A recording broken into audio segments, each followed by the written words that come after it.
Rarely has mankind hesitated to eradicate the creatures that stand in the path of his conquest.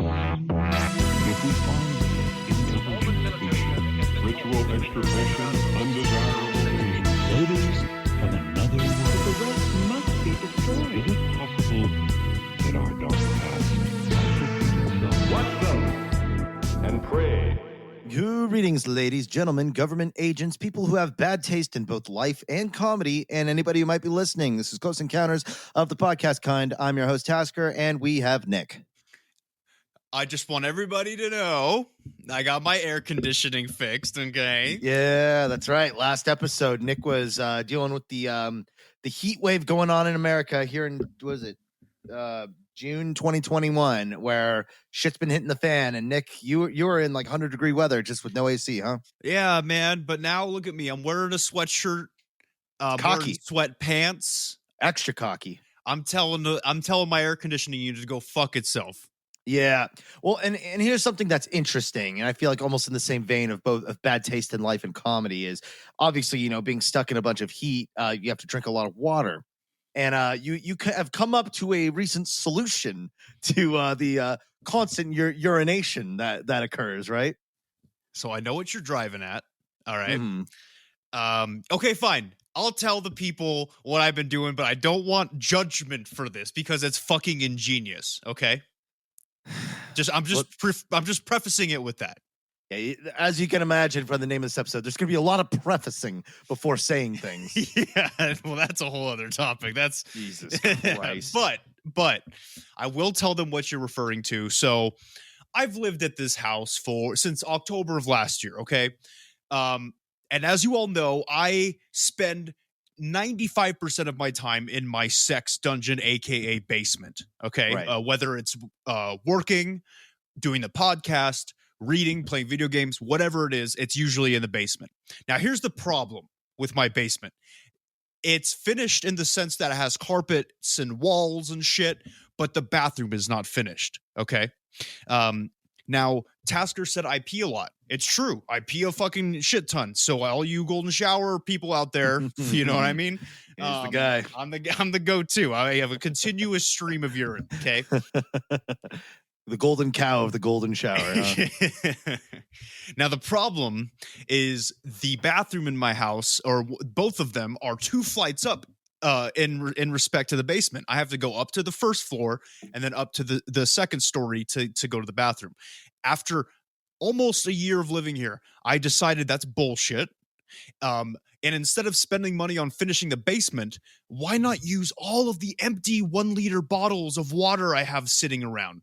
Right. So what I do now during work, and I hope some of my coworkers are listening to this, is what I do is I cut the tops of these bottles off with a knife. Okay. And I do it very slowly and methodically. Mhm. And then what I do is I just pee into the 1-liter bottles, maybe 1 or 2 pees, and then I will subsequently dump out said urine into the toilet and then do it over again when needed. You use the same bottle over? Of course I use the same bottle. I can only imagine how that smells. Well, I rinse it After out the- too. It's in the sink now? No, the bathtub. I rinse it out in the shower. Unfucking believable. So it's on the shower. I can't. You are gonna have guests who are unwittingly gonna be standing in what was once where your piss went down the drain. I didn't say the guest bathroom. I do it in my own goddamn bathroom. I dump the pee into my toilet and then I rinse it out in my shower. Unfucking. So okay, one big discussion I remember you and me have had forever ago is the talk about thresholds. Like, you know, jacking off at work. That's a threshold. It's one of those things. Once you pass it, you've crossed a line that you cannot come back from. Like Right. You cannot return from that. Now, I know you've had a lengthy explanation for your actions, but if we're laying it out as it is, you are now living in your basement and peeing in bottles. This is where you are at while screaming about UFOs on a podcast. I know what it looks like and I know what it sounds like. But I just think that it's I think it's innovative. I think that it's more efficient.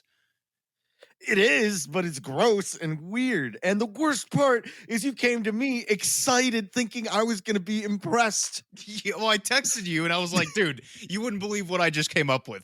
And then I was expecting out of anybody in this world to support me in this decision, it would be Tasker. And guess what Tasker said? And you know what? No, I'm going to read the exact text that he sent back to me. Yeah, I got to pull it up too. I got to confirm it. Okay. So I sent this to Tasker. I said, I don't know why it took me so long, but I finally started peeing in bottles in the basement during work so I don't have to get up, go up 2 flights to piss. And all he sends me is a GIF of Chris Evans from a movie, and it just says, that's gross. And I was like, I'll send you a pic if you want. And he said, please don't. That's the most basement dweller thing you've done so far. I was expecting some kind of support from you. Well, then he said that you were forced to dump it. And then my next reply was, you were saving it with like 3 exclamation points. It's not like I'm saving it up like to see what it ferments into after weeks. I save it for a few hours and then I'll dump it and then but I've stopped the practice because I've gotten too much flack for this. All right. I thought it was, now what am I supposed to do? Just go back to going up 2 flights of stairs to piss? Yeah. Like, that's retarded. I get it. I get why that's a pain in the ass, but like, I don't know. Like, that's the worst part is I understand your logic. And yes, that the 2 flights back when I was at school, the art building was 3 stories high and those bathrooms were always fucking full. So I know the struggle of going up 3 flights of goddamn stairs to go to the bathroom. But just like I said, just the smell and just walking down to see you like hunched over in your WoW raids, surrounded by giant 2-liter jugs of your own urine. And I guess at least if you're hydrated, at least it's clear. Yeah. But that is just, oh man, I don't know, man. I don't know.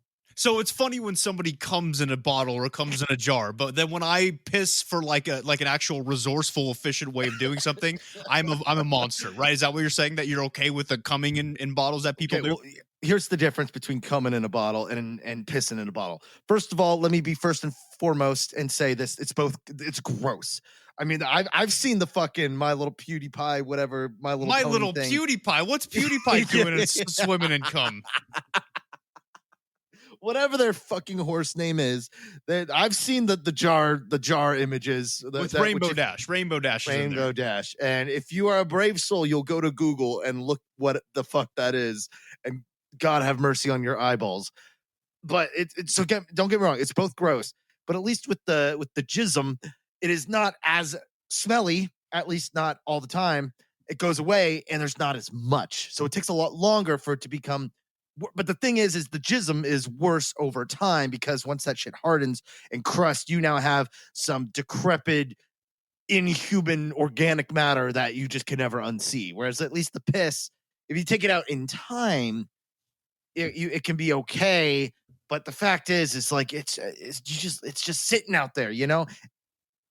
It's weird. Okay.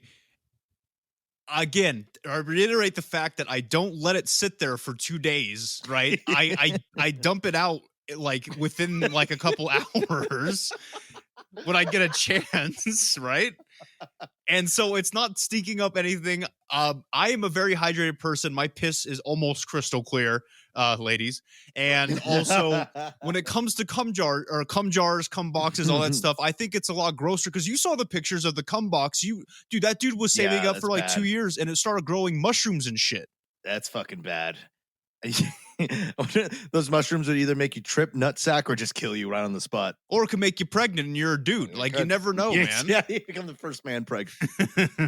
Good Lord. See, and I feel like maybe it's less about the piss jars itself, but like I said, thresholds. Like, is this like, first, I mean, we start with just pissing in jars, and then next, I don't know, you're a furry for all we know. where is the jump? Where's the jump in logic from me, dude? Because I'm just peeing, and all of a sudden I start I buy $10,000 fursuits and start fucking like my dog. Like what? Well, if you recall, a big signifier of fursuiting in its full extent, as you know, is coming in elevators. So when you're pissing in jars, what's next to leave you from not coming in elevators? You're right. I didn't think about that. Yikes! Like, I didn't know. Am I on the path?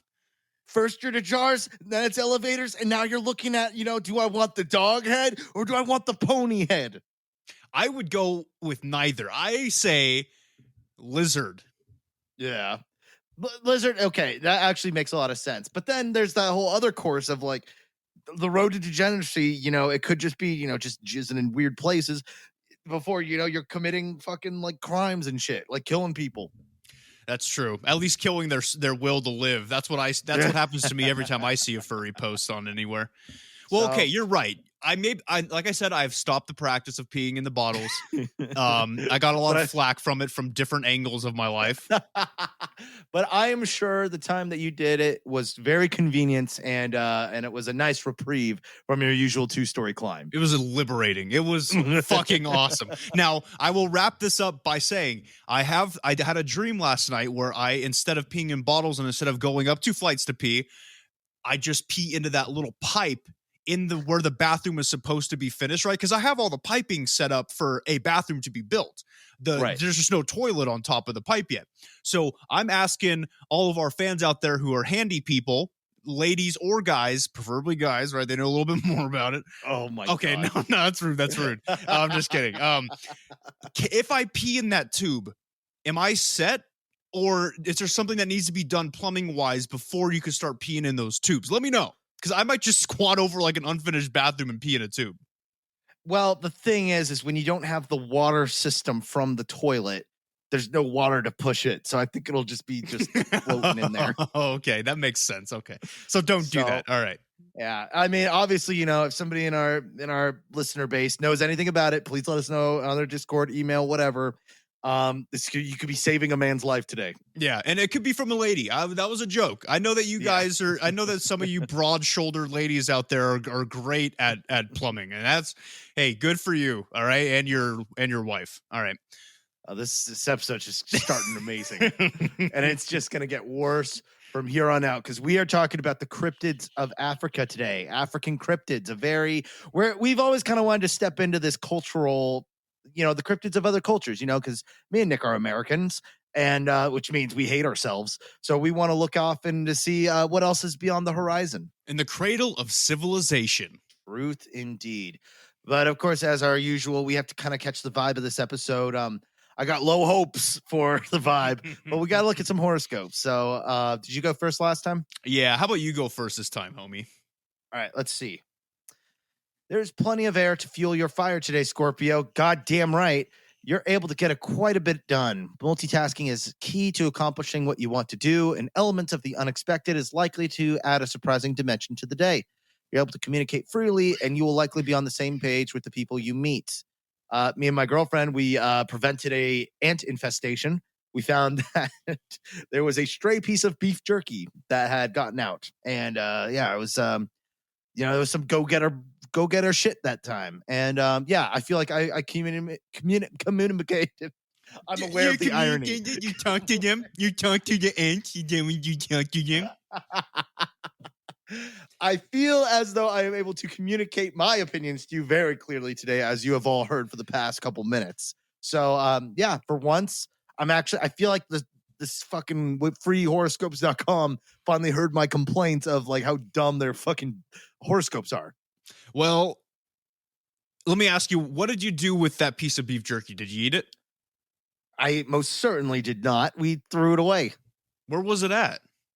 It was in the closet. They had an exterminator who was they had like a rat problem, and he put beef jerky on for the rat traps, and the rats pulled the beef jerky. Yeah. Who the fuck did you hire, dude? They didn't. is their landlord. Their landlord who doesn't give a fuck about them. I'm sure, because it sounds like fucking it sounds like some redneck shit. That sounds like something like, what the fuck? I was gonna say, I don't even think that was an exterminator that showed up. He didn't even go with cheese, huh? He just went straight. I got some beef jerky in my car. This might work pretty good. Let me just throw it in this trap real quick. It was fucking ridiculous. But no, we threw it away. We just murked them with Raid.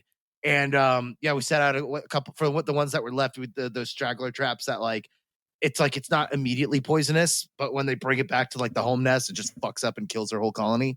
Nice. So you committed some genocide. Good. A good old genocide weekend, man. It felt great. And on top of that, just to like cap it all off, there was a spider in my shower earlier. I covered my fist with 2 or 3 tissues and just fucking like falcon punched it to oblivion.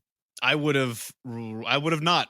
And we'll talk more about this later, actually. It has to do with our episode. Oh. But, I'm 100%, if I was in your case, and I have been many times, spiders like showers because they're fucking assholes. And I don't do anything about it. I can't. I Windex, a bottle of Windex, and just hope to God it drowns. I don't know. Well, here's the thing. I wasn't even going to kill it, but then it leapt at me, and I'm like, oh, what? You just forfeited your goddamn life. Oh, dude, I would have had a fucking stroke if it leapt at me. I almost did. That's hence Falcon Punch. He got what he deserved. How big was it? It was about an inch. Too big. Yeah.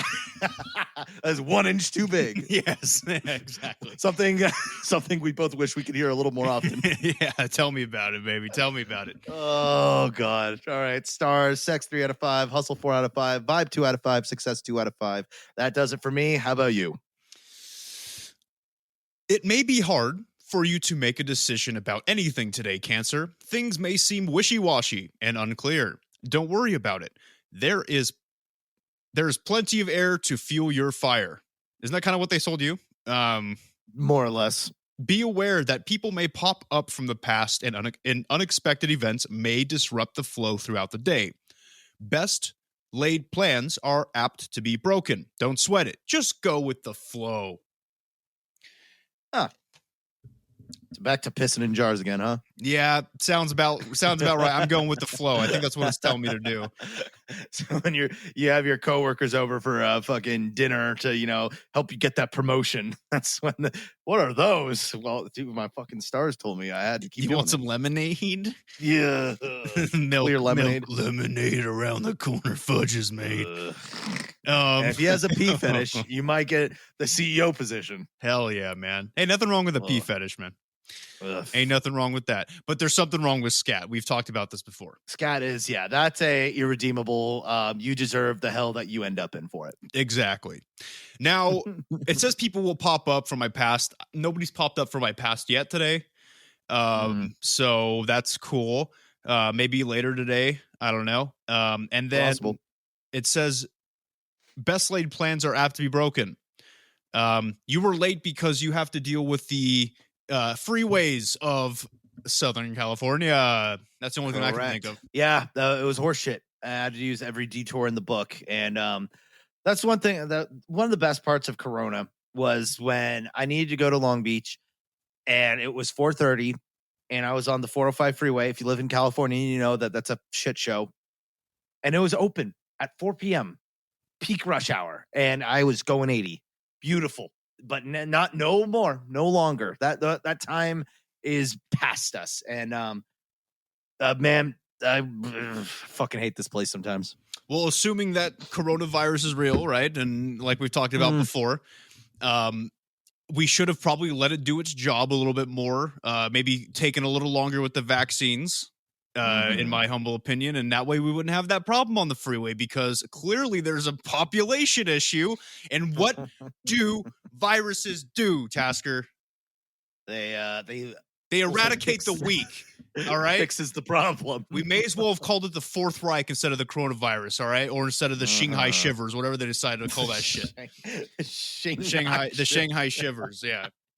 Oh my god, getting it wrong made it even worse. Shanghai, yeah, what the fuck's that? That probably means like fuck you in Chinese, and I just we have some listeners in China, which is scary to me. Yeah, surprising. I'm surprised we're even like legally allowed to be streamed over there. Yeah, they're probably just like we said, they're taking notes, man. Yep, making sure, make sure we don't fuck anything up too bad. But hey, speaking of fucking up cultures, let's get into today's episode. Yeah, of course, it's extremely hot, desert-like. What better to look into in terms of climate? Africa is one of the hottest places on the planet. Outside of South, is it South America or Africa is hotter? I would venture to say it depends how far away from the equator, because they're both very big continents. Africa's massive, but it depends, because closer to the equator, you got more rain, you got more tropical rainforest, dense, humid jungles. But then most of Africa is hot plains and deserts and shit. Well, and they got the Sahara Desert, which is just, I think it is the biggest desert in the world, right? Yeah. Yeah. So, there's a lot of that reputation there. But as you said, Africa is a continent. It's huge. There's a much more diverse level of climate zones, biomes. But we do know a lot of it is very hot. Yeah, and there's a diverse people there too, right? Because in North Africa, you got Arabs, right? Because they're like up there with the Muslims and all that jazz, all that stuff. And then you got most of Africa, which I assume is tribes, right? Well, they're this is gonna be a hard fucking episode to take this with respect. But there are, in fact, indigenous peoples that still are living the way they did back in the good old days before industrialization. That is true. They do exist. There's a good number of them that are thriving to this day. Some who have embraced technology, and some who have might not even seen other humans. And then in South Africa, which we have listeners from, by the way, hello, and I apologize ahead of time. In South Africa, it's a lot of white people who talk funny.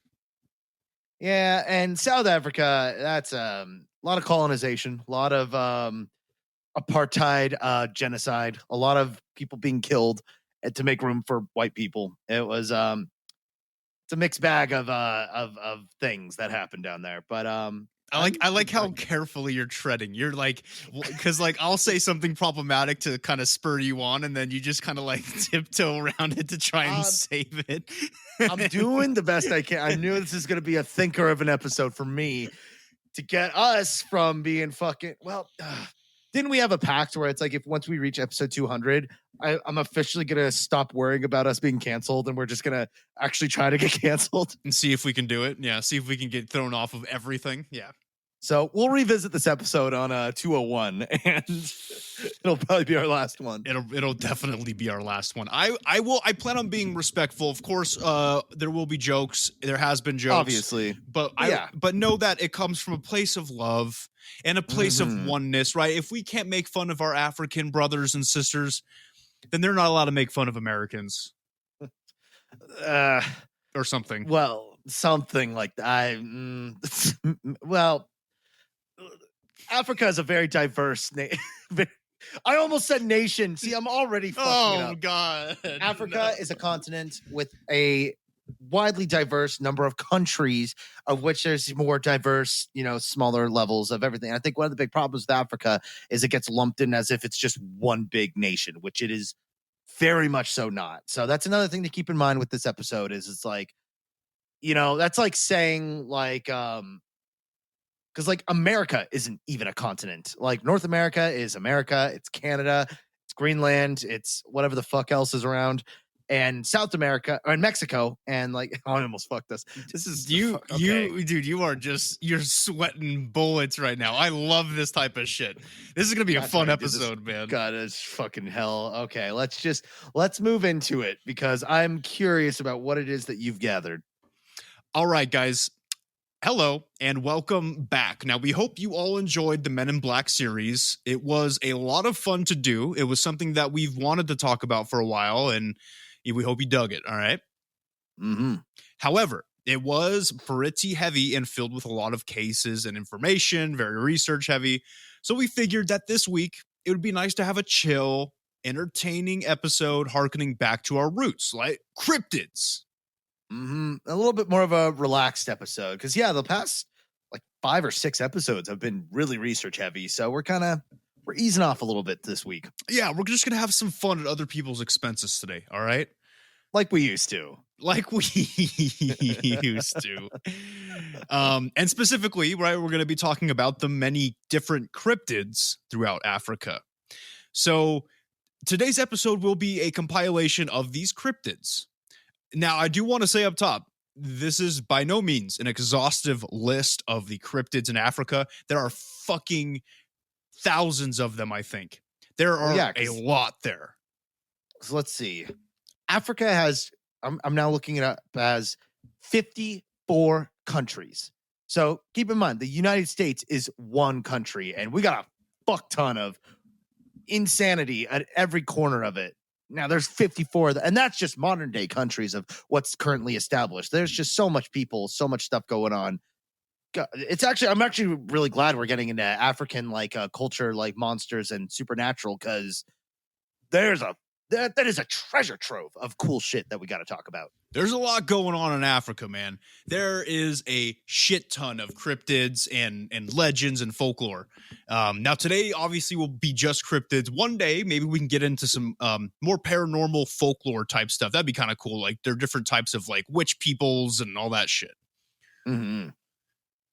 Now, without further delay, and I will do this bit. I know I always do this bit at the beginning of episodes. I'll try to do it as least offensively as possible. Without further delay, grab your loincloths. No, not that. No, grab your diamonds stained with the blood of your fellow man. No, we skipped that one as well. It's a little bit more real. I'm bringing awareness, all right? Stop buying diamonds, people. Yeah, dude, did you ever watch Blood Diamond, the movie? Oh, yeah. Oh, my God, such a good movie. Lots of arms being cut off. So, yeah, diamonds are terrible. Get the lab-grown stuff. You know what? I can't think of anything that's not remotely offensive for this bit, so I'm going to skip it. Let's just dive into this shit. It's the best way to do it. Now, you all may be asking, why did we choose Africa for this cryptid compilation episode? Well, the answer, quite frankly, is that Africa's fucking big. Okay, Tasker said there's 54 countries. I almost said states. No, it's fucking 54 countries, which is absurd. All right. Yeah. They need to start like making treaties and combining, because that's getting out of hand. Well, I think they tried to, except instead of making treaties, it was just warmongers straight up just rolling in and taking over. That was a big problem. Don't know if it still is. Probably, maybe, but like I said, that's some heavy deep dive, like gotta go to college history type stuff. Yeah, that's something that I'll give my 2 cents about it later. I feel like I'm qualified, you know. Yeah, you've studied. No, I'm not. And then it's now Africa is the second largest continent on the planet, right behind Asia. Okay. Right. It's fucking big. And it's also the second most populated continent as well. Again, just behind Asia. Mm. Simply put, with the size and diversity of the cradle of civilization and the parts still largely unexplored, there are many, many cryptids said to be lurking all throughout the jungles, the plains of Africa as well, all throughout the deserts, continent. The savannah, Copacabana, right? Like that Rod Stewart song.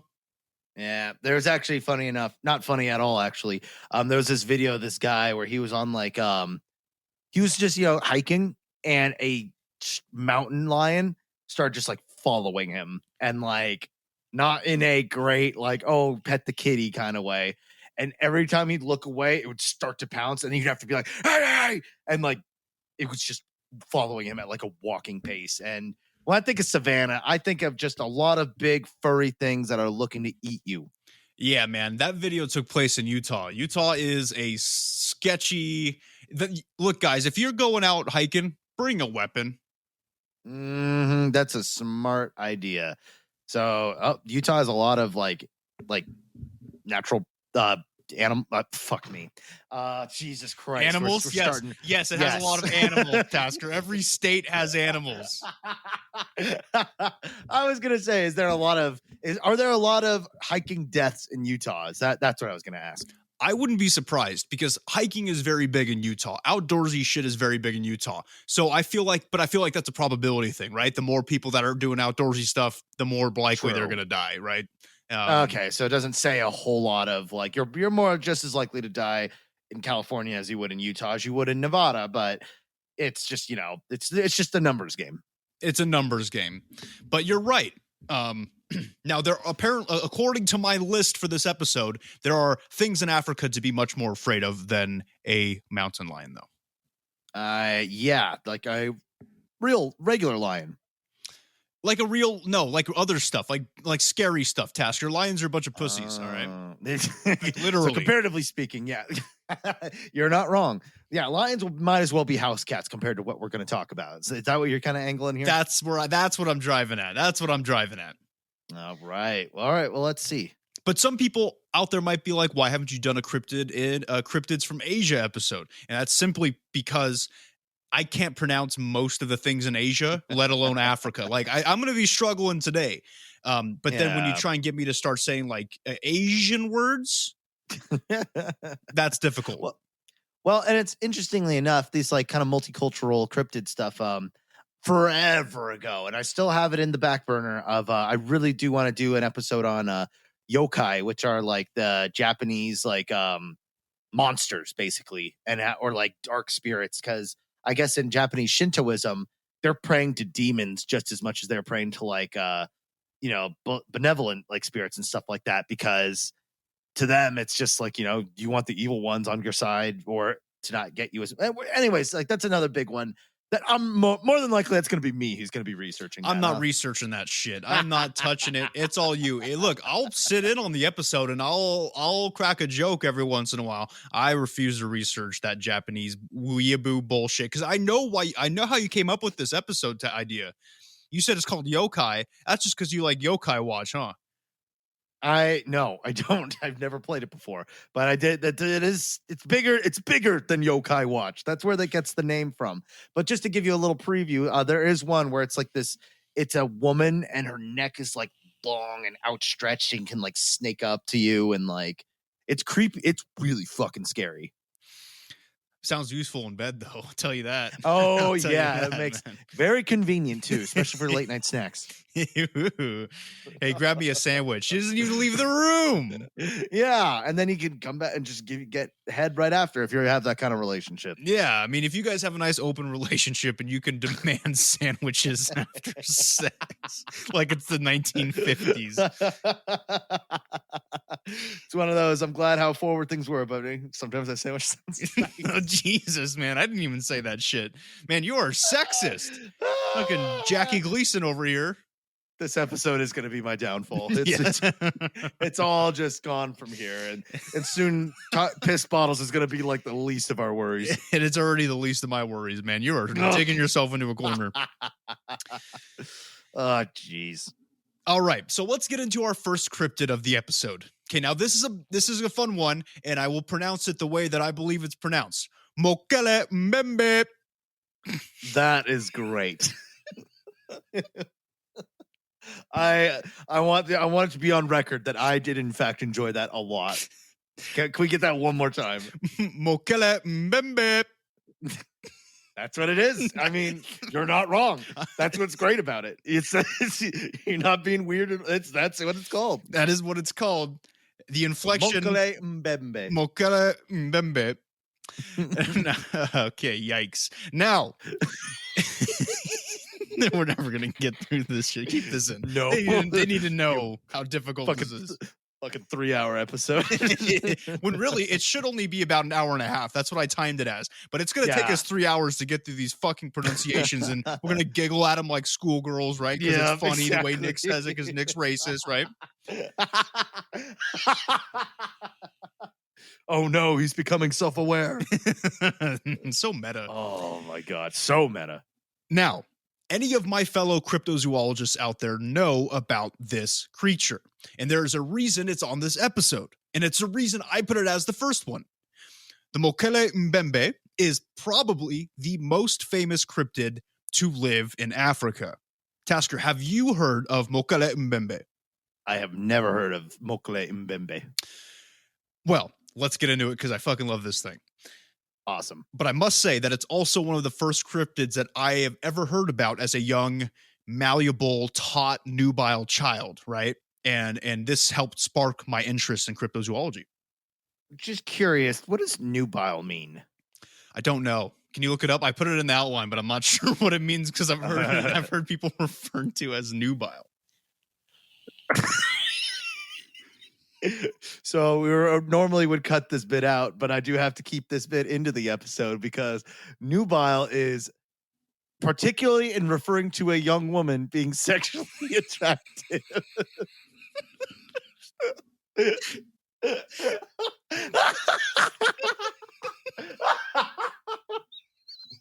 Oh shit. You can't, some shit in life you just can't write, you know? It just happens magically as it's supposed to. I still stand by my description though. It's still accurate. I was a sexy kid, man. Oh my god. And I'm gonna blow my own cover on this, but the only reason I questioned it is because there is for reasons of course I think should be obvious. I am aware that there's a porn company around called the name Nubile. Oh, is there? Or Nubiles, yeah. Yeah, that's how I was like, hold on. Like, so yes, Nick's came across as a sexually attractive young woman as a child. Great. Yes. Yeah. I was voluptuous back then. Voluptuous. Okay, so Mokele Mbembe is one of my favorites and is very near and dear to my heart. That's all I'm saying, okay? But I stand by my adjectives. I was malleable, nubile, and young. That's great to know. Okay, let's first take a look at the name. Now, I pronounced it Mokele Mbembe. Now, I like to add that little like inflection at the end of it because it kind of very musical. Yes. So it means literally the one who stops the flow of rivers in the Lingala language. It's one who stops the flow of rivers. So pretty imposing already. Yes. And it could honestly, that means that I could describe and call most of our listeners' mothers Mokele Mbembe. Because they're fat? Yeah, because they stop the flow of rivers, man. Did that not land? Yeah. All right, never mind. Let's move on. I know your mama jokes don't have any. They're not very good anymore. I know. I'm sorry. Well, after nubile, that's a hard act to follow. Yes, to be fair, that's fair. Yes. Yeah, you're from nubile to real mama joke. Oh, good lord. No, all your mothers are attractive. Don't worry. They're nubile. Nick knows. Yeah. The Lingala language is a common language used in the region in which the Mokele Mbembe is said to thrive, the Congo, or the Republic of the Congo, if you. But I'm just going to call it the Congo because I don't have time to fucking say that every time. All right. Yeah, we're American enough to just skate by on this. I think. Yeah, I'm doing it fully aware too. Now, what is Mokele Mbembe? Well, it is said to be a sauropod. Now, for those unaware, a sauropod is a long-necked herbivore dinosaur, kind of like Littlefoot from The Land Before Time. And I basically just spelt it out for all of you out there whose extra chromosomes have recently activated, all right? Oh, you asshole. Hey, I'm just calling it like I sees it, man. If you don't know what a sauropod is, and you call yourself a paleontologist, you can fuck right off, all right? Oh, I thought you had that bit because I was like, oh, when he said it, and then you're like, yeah, you fucking extra. Well, that too. I mean, because you're like, oh, that's a cute dinosaur. That movie. That movie had dinosaurs in it. I like dinosaurs. I like the ones with the long neck because they eat plants. Littlefoot's my favorite. Okay. No, I'm not doing it. We're not doing that. Well, there are a couple reasons why this beast is said to be a sauropod. Well, first off, some locals who have reported seeing it, and there have been a lot of reports, let me tell you, okay? This is like probably the most widely spotted cryptid in Africa. They describe it as being hippopotamus-like with a small head, but a very long neck and tail, and just generally larger than a hippopotamus. But that's how they describe it, right? Because, not to be racist, all right? A lot of prefacing going on today. But these people, that was rude. The natives, I didn't think about that. I did not mean it like that, by the way. The natives probably are unaware of dinosaurs and what they are, right? We kind of know about dinosaurs in the West in most places. And they probably, like Tasker said, some of them haven't seen other humans, let alone they don't know what dinosaurs are. So they use the things that they know to describe things. So if they see a hippopotamus, but it's not a hippopotamus, they'll say it looks like a hippopotamus, but with a long neck and tail. And you're like, what does that sound like? Sounds like a fucking sauropod. Yeah. So in terms of like, I can't help but make a comparison to the Loch Ness monster. Is there some similarities that are happening later? Well, that's a good question. The Loch Ness monster is thought to be a plesiosaur. Okay. A plesiosaur is a water-dwelling reptile, not land-dwelling like a sauropod. As far as what they're seeing, maybe, right?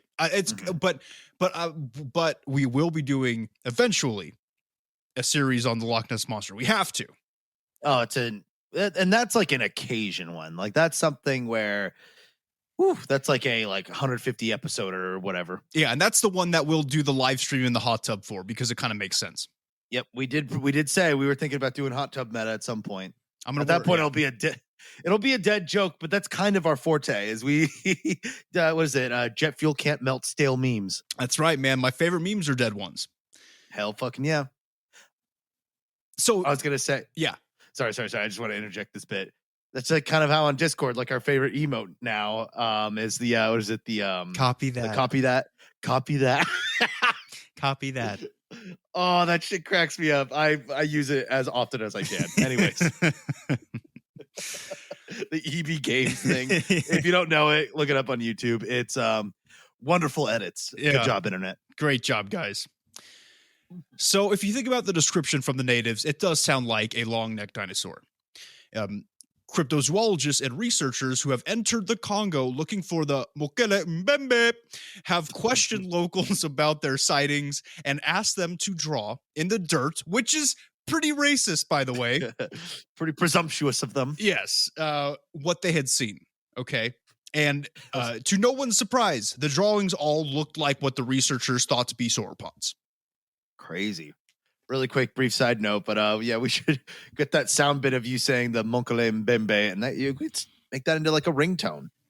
I would love that, man. If my voice could just bring joy to millions. That could be fun. I was gonna say we could offer it for like $1 a pop, but what is this fucking like 2003? Like nobody buys ringtones anymore. Yeah, man. Nobody even uses ringtones. Anybody who has a ringtone now and doesn't keep their phone on silent or vibrate are weird. Yeah. I wonder if that's a thing in like schools nowadays. I don't know. Don't have kids.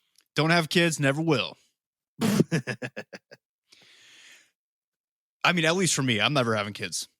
Well, I don't know. You said you probably can't with all the monster you had as in your youth, right? Oh, I'm pretty sterile. Yeah. Not happening. Just blanks.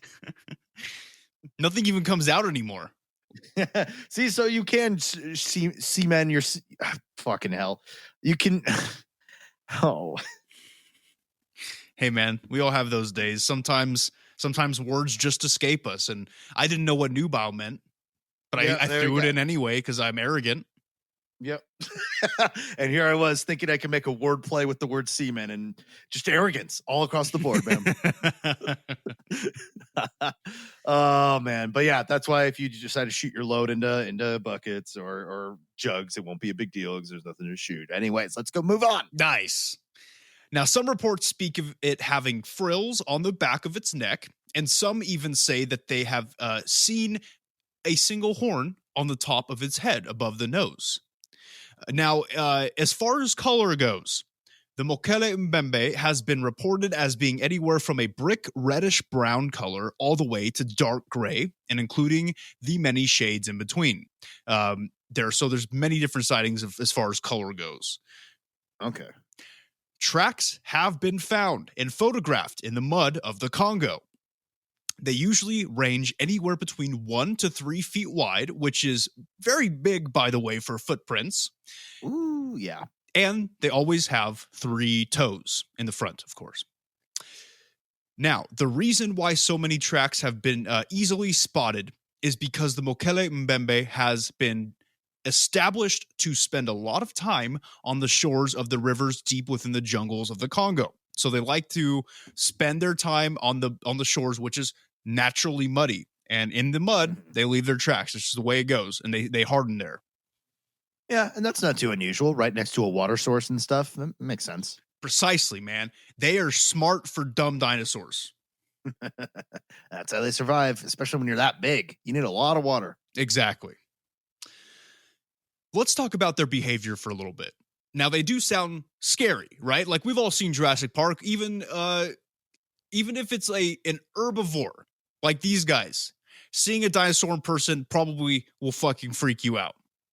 Oh, yeah, to see a walking skyscraper crush you and they won't even know what happened. Yeah, to them, you're a bug, right? Yes. Like, if you're stranded in the dinosaur, or fuck me. I too have been stranded in a dinosaur at least once in my life. Yeah.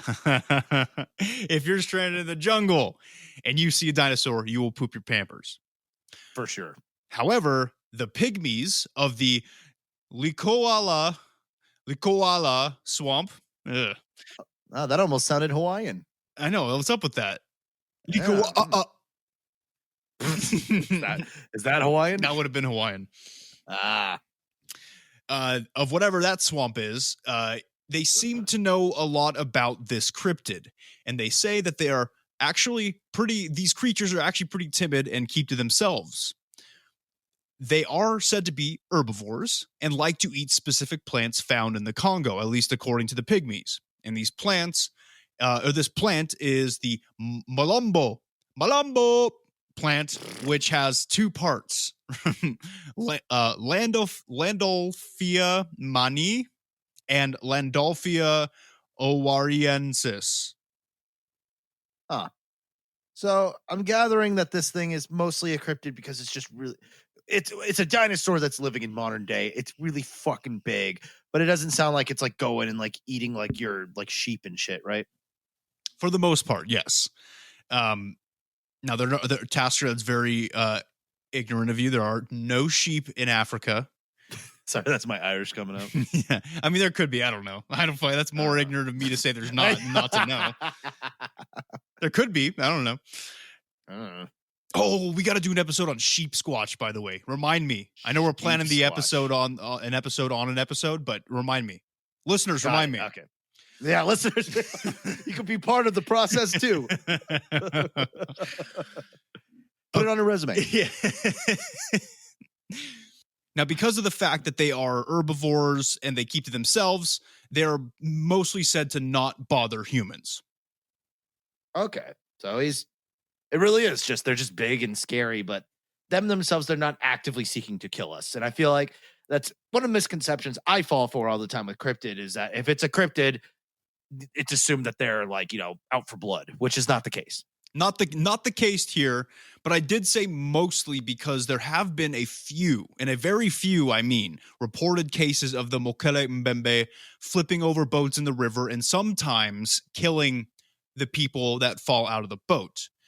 But like I said, very few cases, and I see it more as a territorial thing than like a let's hunt some humans thing. Yeah, it's just like me falcon punching that the spider in my shower. It said to the Mokele Mbembe, it's no different. Yeah, exactly. You found the spider in your territory and it angered you unreasonably, right?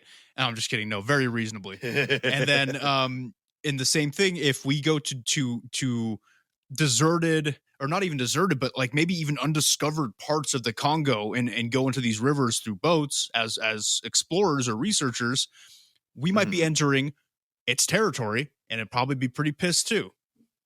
Yeah, oh, totally. And I got to add on, it's like, because showers are obviously a great place for introspective thinking.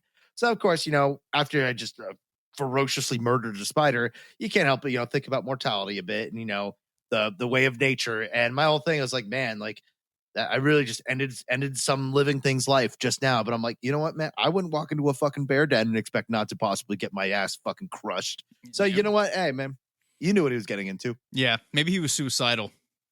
Possibly. And even if you didn't know what he's getting into, well, fucking nature, baby. Like, dude, top of the goddamn food chain. That's what goddamn happens. Yeah, you 8-legged piece of shit. showed him, and I feel absolved for it. Good. Jesus forgives you. Yeah, thank God. Long Or story. Jesus, whatever. Well, nice, real nice, dude. They're bringing jokes, huh? Oh, all day, every day. So, long story short about the Mokele Mbembe, stay out of their way, and they'll probably leave you alone. All right, not much to worry about here, but I mean, just think of the idea of having a fucking living dinosaur deep in the Congo right now. That's awesome. It's pretty sick and not impossible either. I mean, obviously, dinosaurs are known for being extinct, but I mean, we're discovering new species every day, and there's even been talk of like extinct species like resurfacing in some cases. So, I would actually even venture to say, in terms of cryptid level of existence, this one might actually be probable. And I would fucking pay so much money to be able to visit it. Gotta find it first, though, and I'm pretty sure something else will kill you before you get to it. Oh, there will be something else that'll kill me. Most of our episode takes place in the fucking Congo because there's something wrong with that place. Apparently, a lot of bad juju there. Was that racist? That was fucking. You sound like a witch doctor right out of East Africa, man. Good job. Whatever. And you were worried about me. Damn. Yeah, I'm. Like I said, it's gonna be. I spent almost 80 episodes trying to backpedal, and it's gonna be me who's gonna inevitably ignite the gunpowder that leads us to our inevitable cancellation. Yeah, thanks, man. You're welcome. Okay, for this next cryptid, let us remain in the Congo, and we will be discussing a cryptid known as Emela Ntuka. Oh, that was pretty good, man. I think I might belong there. You got a penchant for the language, it seems. Oh, feels right, dude. Yeah, at least for the Congo. But I mean, I can't say for all the other countries, but good luck. I don't like AIDS, man. I can't go over there. That's a problem over there. It's a problem everywhere. True. Anyway, so this is so serious. Now, this is again a cryptid named in the Lingala language, and its name means killer of elephants. Oh, that's intimidating. Yes. And guess what? It is another dinosaur-like cryptid. But I should say that although the Mokele Mbembe was easier to identify based off of its characteristics, the Emela Ntuka is a little harder to determine. So this one's a little bit more mysterious and creepy. Yeah, a little bit more mysterious. Because when you see a long neck dinosaur, it's scary, but you know it's not going to eat you outright. Yeah, you got a chance. But it's said to be around the same size as an African bush elephant and weighing around 16,000 pounds, right? So it's pretty goddamn thick. Again, big booty. Much like most of our listeners' mothers. See, that one landed better. There we go. See, it's because it's dead already. I brought it up. Fantastic. It's an arc.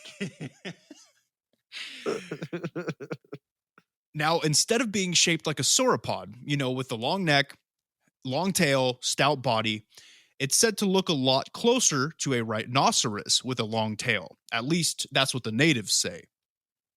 And that being said, it's short, at least compared to the Mokele Mbembe, closer to the ground, and has a longish horn coming out of the front of its face, like fairly long. Oof. Now, yes, I know that some of you skeptics, including Tasker, might be saying right now that it sounds like just a rhino, right? Like a big ole, like a rhino with gigantism, which is not impossible. Not impossible. I agree. But I have one thing I do want to say is, look, I'm not a fucking zoologist. I don't know a lot about Africa, but I'm saying I don't know if rhinos are in the Congo, first off. I feel like that's more of a plains animal, like they're out on the plains. I think there are, but they're certainly, it's the white, well, in particular, it's the white rhino, which is on like the brink of extinction, and they're doing their best to save it. Well, oh, wait, no, not anymore. Looks like they're doing okay now. Oh, that's a shame. Whatever. Wait, hold on. I could be wrong. Okay, we don't have to talk about dying animals. We can move on. Okay. All I'm saying is, hey, look, there could be rhinos in the Congo. then that holds up if there are, right? But for some reason in my mind, I now it's probably because of movies, but I picture rhinos in the desert more, or in the plains more savannah, than the jungle, right? Yeah. Makes sense. It sounds like another type of a dinosaur instead of a rhino, and it sounds in particular, to me at least, like a ceratopsian dinosaur. Now, some ceratopsians had one horn as adults, and some of those that did not, and they had maybe 3 horns as adults, often had 1 horn in their youth. So the description of the Amela Ntuka fits with this family of dinosaurs, and I'm happy to say that, in my opinion, this theory holds up. Were you like the kid who had the big, colorful dinosaur book? Oh, man, I was all about dinosaurs. All about dinosaurs. And you know what? Let me explain again, and I'm sure you all could figure it out from the name. Ceratopsian, but those are like that's like the family name of the many different plate-headed dinosaurs, like the Triceratops. Mm-hmm. Yeah, and by the way, I wasn't like roasting Nick or anything like that. I had one of those books too. I just never read it. I just looked at the pictures. Oh, you could totally roast me if you want, man. I was pretty autistic with dinosaurs. But hey, look, it's paying off now. Look at me, man, on a podcast talking shit about dinosaurs. Fantastic. I mean, I'm learning shit. Hey, that's what I'm here for, guys. That's what I'm here for. I'm here to tell you a little bit of what you think is the truth, but mostly what's really going on behind the scenes. Mm-hmm. What a martyr. I am. With this creature, its skin ranges in color from brown to gray in different reports. And our pygmy friends, just like in the last one, know a bit about this creature. And in this region, they have told researchers in the past that the Amela Ntuka is very territorial and aggressive, and they fear this dinosaur cryptid more than any other animal in the region.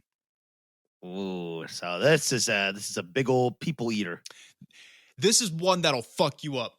I don't know if it will eat you. If my theory is correct and it is a ceratopsian dinosaur, I don't think they'll eat you, but I think they'll just fuck you up for being around them. Got it. So extra aggressive, no good. If they run into you on the scale of like, will I survive when I see it? It's one of those, yeah, if it doesn't see you. Exactly. Interesting. Now, this next one is one of my favorites that I found out about. I did not know about this one before doing this episode. So this next cryptid is called the spiny-backed chimpanzee. Oh, dear. And yes, we will, of course, be staying in the Congo for this one, okay? And chimpanzees and monkeys in general are fucking terrifying already. Not just because of how close they are to being us, but also because it's us, but like with like 4% of the mental capacity we have and 40 times the amount of strength. It's like, and I use this analogy very hesitantly,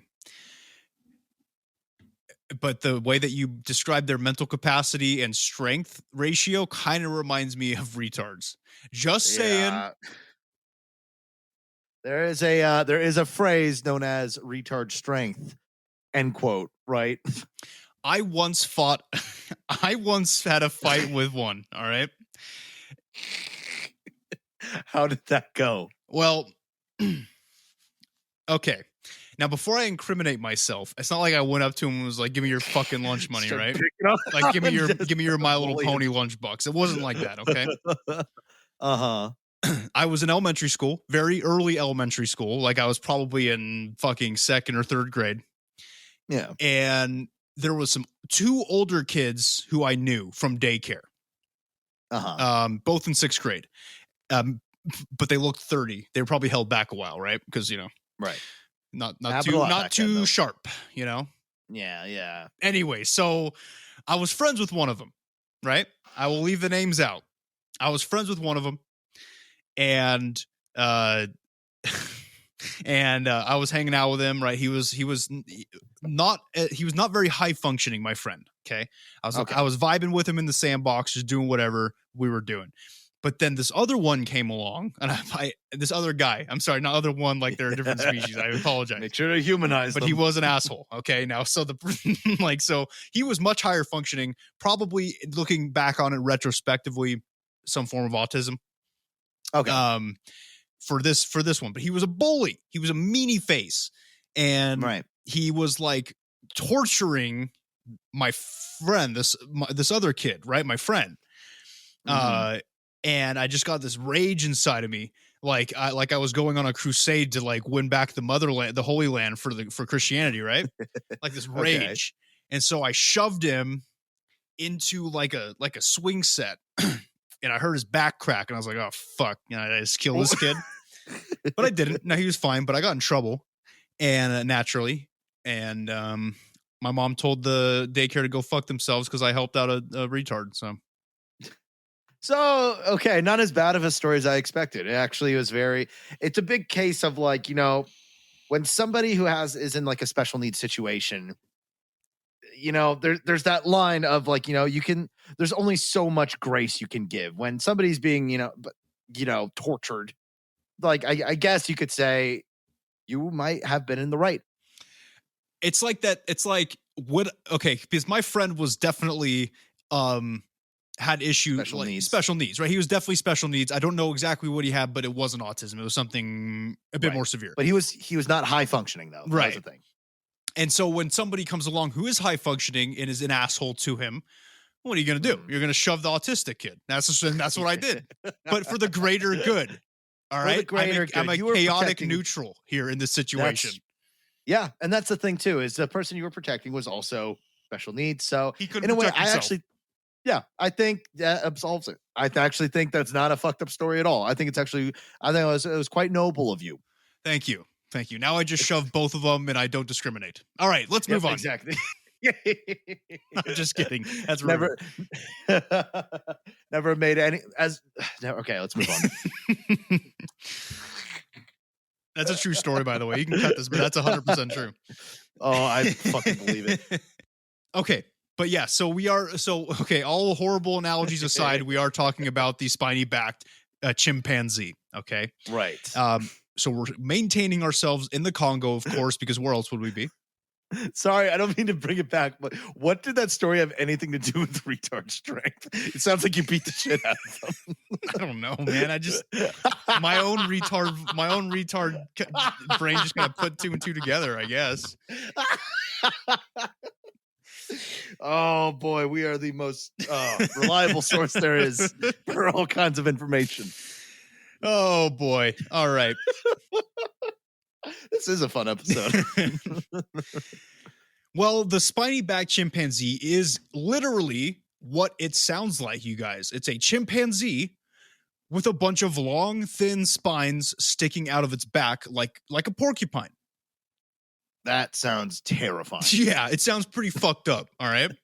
And seeing that thing shrieking and running at you, just a crazed monkey with spikes. Hard pass. Hard pass on that, but it will make my future army a lot stronger if I can find them. This is true. That's right. You're trying to create an ensemble of chimpanzees armed with AR-15s, if I'm not mistaken. Yes, and parachutes. But now if I can find spiky-backed ones, oh, buddy. Because inevitably, some of those chimpanzees with the parachutes, when they're deployed, won't always remember to, activate the parachute. So at least if they're covered in spikes, it's still a great weapon. A big spike-head chimpanzee at 150 miles per hour can do a lot of damage. Oh, yeah, dude. So there will be live sacrifice, but for the greater good. Got to take over somehow. Now, there has only been one sighting of this creature, but it's an interesting one nonetheless.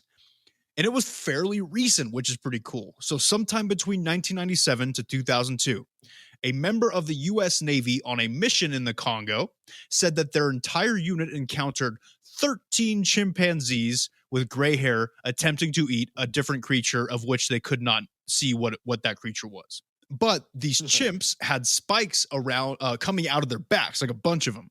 And they claimed to have shot a 3-minute video of this encounter, but the film is said to be in possession of the U.S. military under top secret level security. You know what this makes me think of is in the story of Resident Evil, the T virus, which is the virus that makes zombies and stuff, was originally derived from a plant in Africa, which people would eat and get superhuman strength if they survived the encounter. And creating the T virus was in a sense taking that plant and fucking with it and turning it into a virus. Blah blah blah blah blah. If these chimpanzees are real, what if they found the progenitor T virus thing, and that's what's making them spike it and like monstrous. Two things to say about that. First, the premise just kind of sounds like how you get your powers in Black Panther. Yeah. Which is racist. And then second, I thought it was the D virus. The D virus? Yeah, D's nuts virus. Let's move on. Yeah, shit. Fucking he walked right into that one, man. Oh my god, that was almost felt bad. That one took a year off my life. I'll say that. Okay, now the next cryptid is actually a quite fun one and badass. And god damn it, before I get into this, I will say this is not furry shit, okay? I've been getting a lot of flack from our listeners because of my love for werewolves, and this has nothing to do with furries, okay? All right.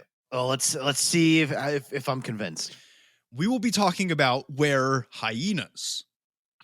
Were hyenas? Okay, that does sound scary. Because you guys know what hyenas do, man. They're weird looking. They look like those. What's that dumb move? Lord of the Rings, right? And Lord of the Rings, there was a dog type thing in the second one. Remember that that the orcs rode? They look like big hyenas. So picture that, but like standing on 2 feet. Yeah. Yeah. That doesn't sound great. And I mean, I know like the hyena laugh isn't like a laugh as we know it, but there's still something about being torn limb from limb as they laugh at you that's just really disturbing. Yeah, and it's a little uncalled for. Yeah, it's a little extra, a little level of mean that's kind of unnecessary. Now, these creatures are known to be prevalent in many different parts of East Africa, and these different cultures in East Africa have their own takes on where hyenas are exactly. So, for instance, in some parts of Ethiopia, tradition tells that every blacksmith in their villages is in fact a witch, and this witch can turn itself into a hyena at will. Why blacksmith? That seems really unfair to them. They just spent their whole life being amazing at it, and then now they're fucking they're branded witches. That's you know what? I didn't think about that. That's true. Blacksmiths have done nothing but help their villages and their communities by creating weapons, armor, fencing, all kinds of stuff. Yeah, it seems like a very rude association, but they could be right. You never know. Maybe. We don't know the whole story, so I don't know. We don't. And another thing, too, that they say about these blacksmith hyenas is at midnight, when they turn into hyenas, they go out and rob graves. That's very different from a werewolf. It's very different, right? Now, in some areas of East Africa, the were hyenas are not humans who turn into hyenas, but they are hyenas who try to disguise themselves as human to lure victims to them, which is more terrifying to me personally.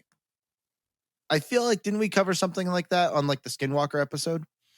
It does remind you of Skinwalkers a little bit, except for, well, coyotes. We were talking about coyotes in the Skinwalker episode.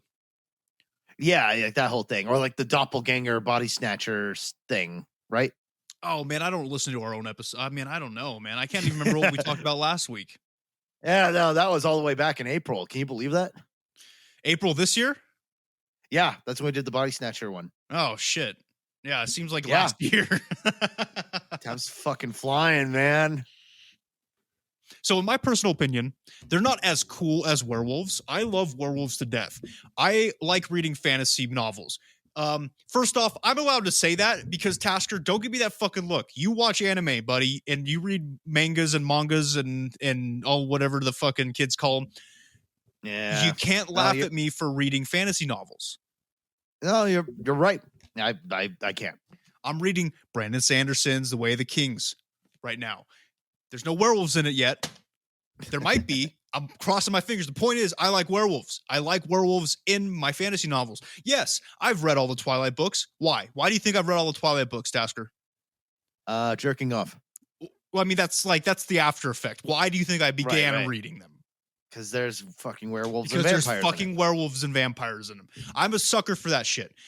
In my opinion, were hyenas are not as cool, but they're fucking up there for me. I think they're bad. I think that's kind of a badass folklore cryptid right there. Yeah, it's definitely like you said, to see, because hyenas are already pretty scary as is, and to see like, one as, like you said, it's more of like an offshoot cousin to the werewolf, and like And I do like though that it has like different habits and activities. Like it doesn't just go and like eat your goat and like no, it's fucking straight up like robbing your graves and like that takes some thinking. Yeah, so so they seem more aware when they're in their hyena form. It seems like right they can think clearly, whereas werewolves they're savage, which is maybe why I like them. I don't know. Yeah, just bloodlust. So with hyenas, do they attack and kill people, or is it just like what entices them to be grave robbers, or it's just because they're fucking like any grave robber, money. So the grave robber version, the Ethiopian version of the were hyenas are more for greed, and then most other cultures see them as creatures who will try to lure and eat people. Okay, so it depends on what culture you're coming from, but it could also be that sort of like what the corruption of greed could do to you and turn you into. Yeah, man. Oh, you're cool. getting it. I dig it. Yeah, that's dope. I like it. Okay, so real quick, guys, we're gonna travel across the waters to Madagascar to discuss another fucking awesome cryptid.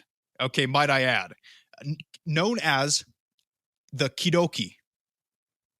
Kidoki. That sounds like some organic vegan bowl. It is. It is some vegan bowl. Oh boy. Not really, but that'd be cool. Now Kidoki, simply put, is a lemur-like hominid. Now, what do I mean by that? Well, I want you, Tasker, to sit there real quick and imagine Bigfoot, right? What do you think of when you think Bigfoot? Big hairy monkey man. Precisely. Now, it's big, it stands up straight on 2 feet, humanoid in a way, but ape-like, right? That's what Bigfoot is. Right. Now imagine Bigfoot, but instead of being ape-like, it's a lemur. It's lemur Bigfoot. I like to move it, right?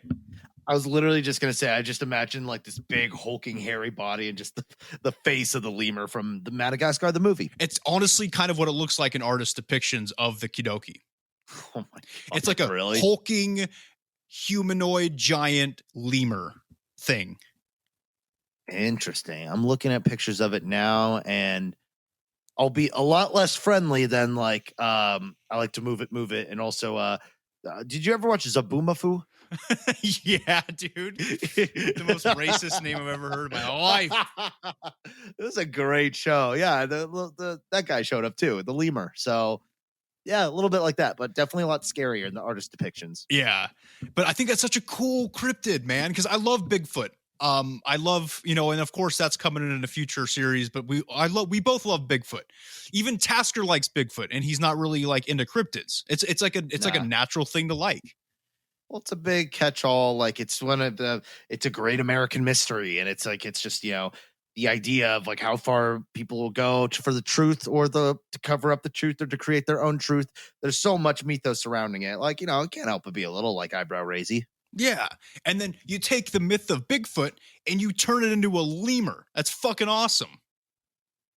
It's fun. It's a neat idea for sure. Like I definitely stand behind this one as with a thumbs up. Perfect. And that's what I like to hear. I'm glad that you're thumbs up in this one.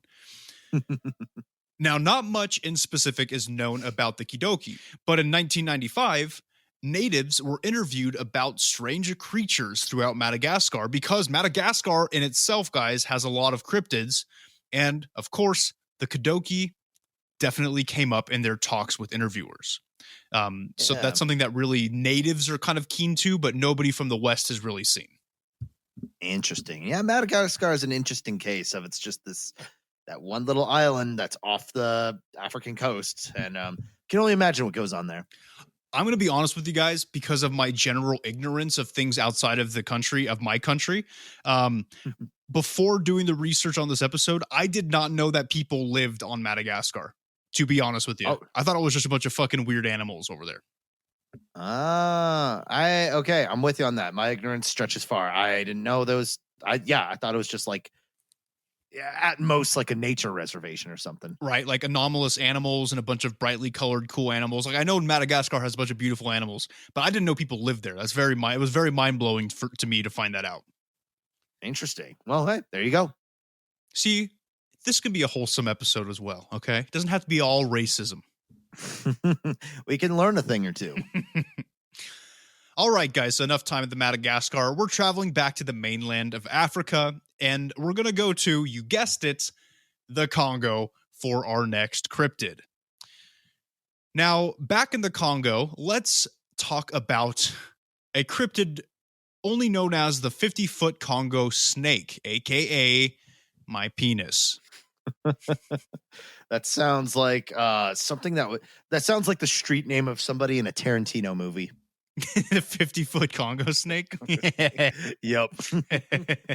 In 1959, there was a part of the Congo occupied by Belgium's military forces.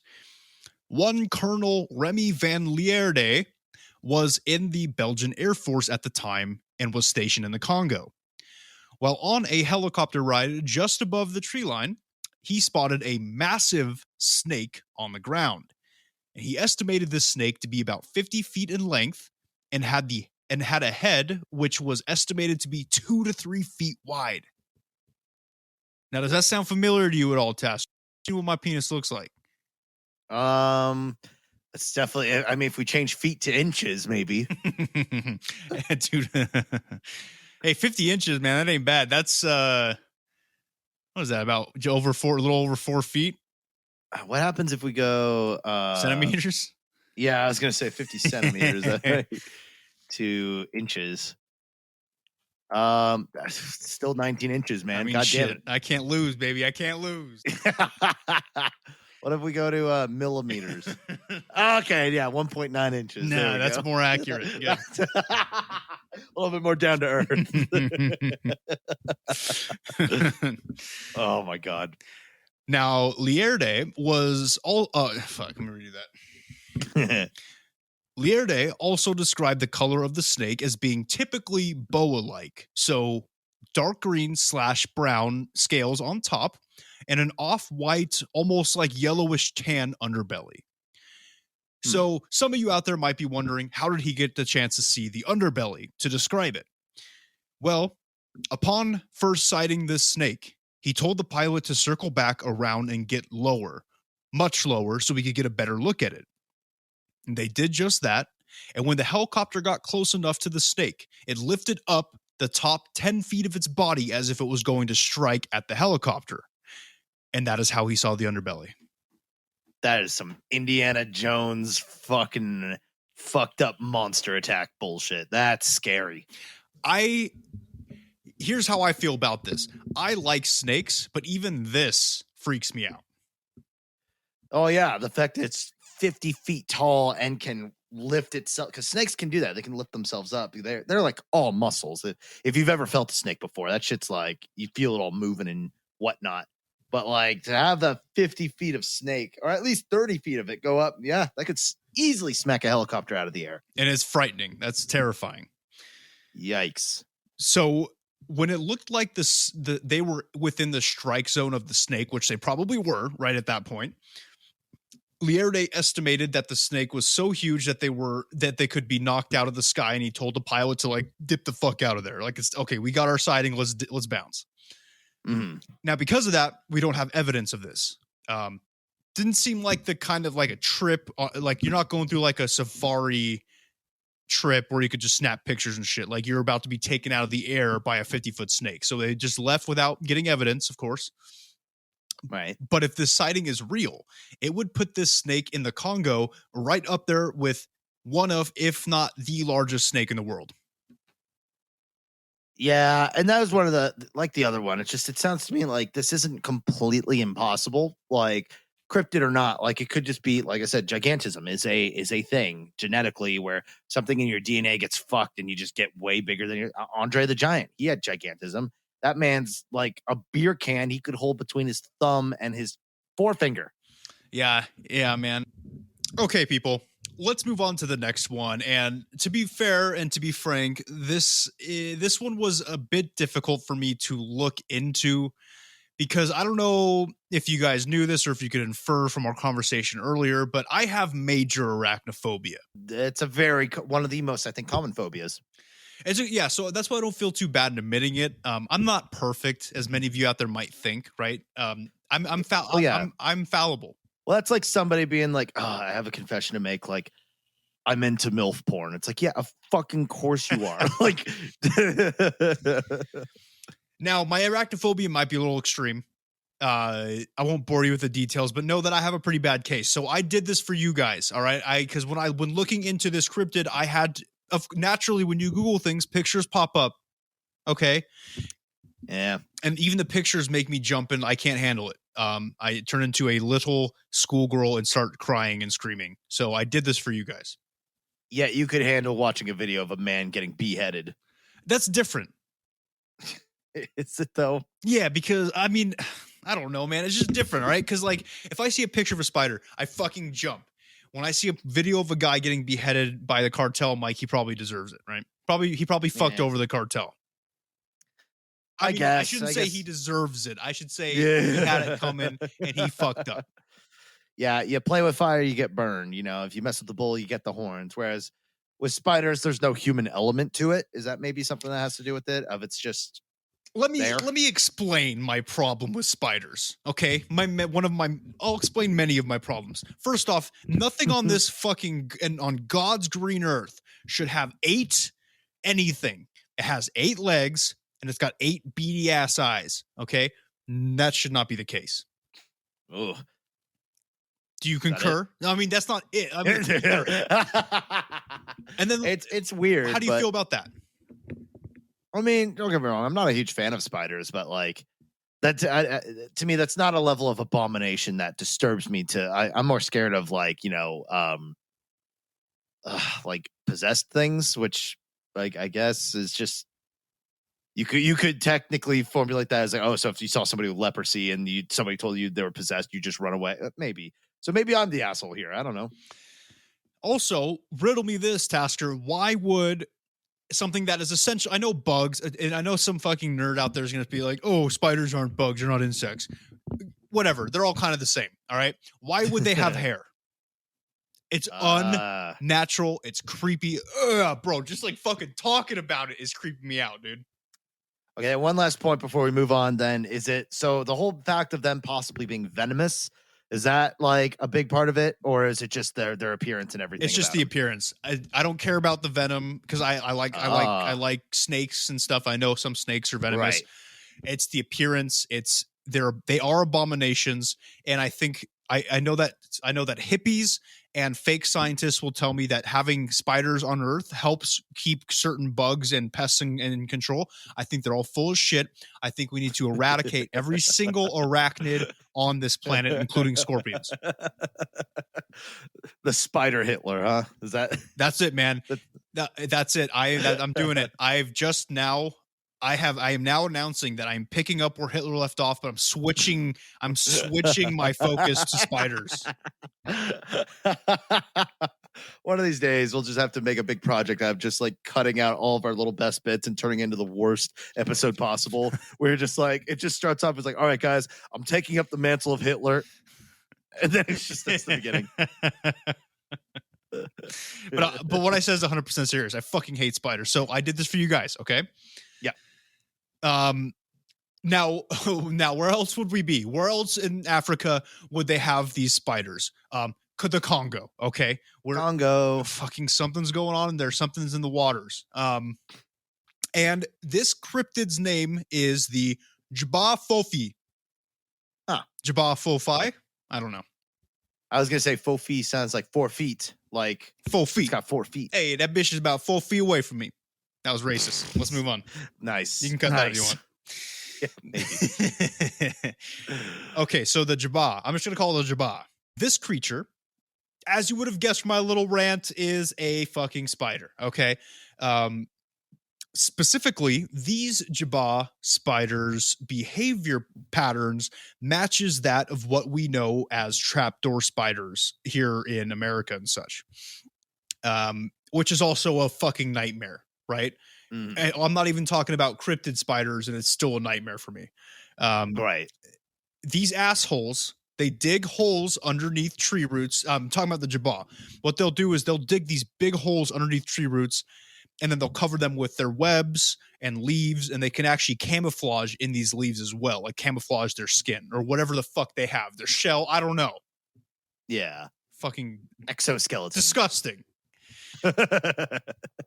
Now, the only difference in their behavior with, let's say, our usual trapdoor spiders is that instead of waiting for prey to come close to the hole and then attacking and dragging them in, I'm getting all fucking crawly on my back, dude. I gotta get through this. Okay. You can do it. Instead of waiting in the hole for the prey to come to them, they'll set the hole up, get out of the hole, and then literally chase down their prey and lead them to the hole so the prey falls into the hole, and then they go in after the prey and do whatever the fuck they do down there. I don't want to think about it. Yeah, damn. They're pretty clever. And this is the cryptid spider. Like normal spiders don't normally do this, right? Right. And if they did, oh my God. Holy sweet Jesus.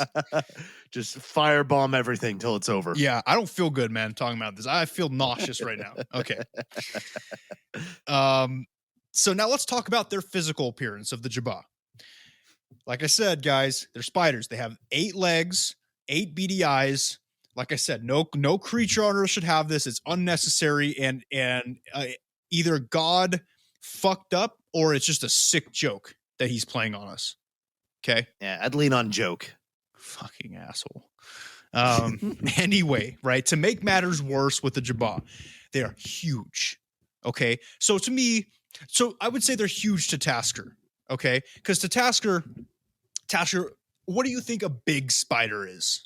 A big spider, like I would say like 6 inches. That's enough to be like, I need to fucking leave right now. If a spider is 5 to 6 inches.